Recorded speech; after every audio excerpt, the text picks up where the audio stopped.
that intimate thing in our lives exists by the grace of a single vote on the U.S. Supreme Court.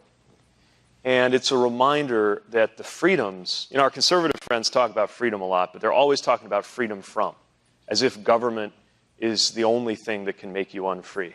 That really important freedom in my life, the freedom to marry, came about because of choices that were made by policymakers who had power over me and millions of others. Now, we got to marriage equality. I would not have guessed that that would be possible. Frankly, when I first got into politics, elected politics at the beginning of this decade, in Indiana, in Mike Pence's Indiana, I thought you could either be out or you could be in office, but you couldn't be both. I came out in the middle of a re-election campaign because it was just that time in my life when I had to do that. Pence was governor. We weren't sure what it would do to my political future. In a socially conservative community, I wound up getting reelected with 80% of the vote. So,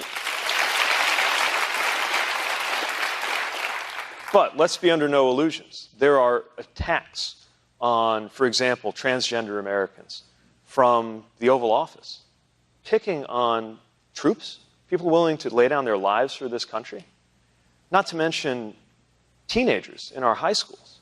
I can't think of a more, high school is an intimidating and frightening place when you're not transgender. High school is an intimidating and frightening place, right?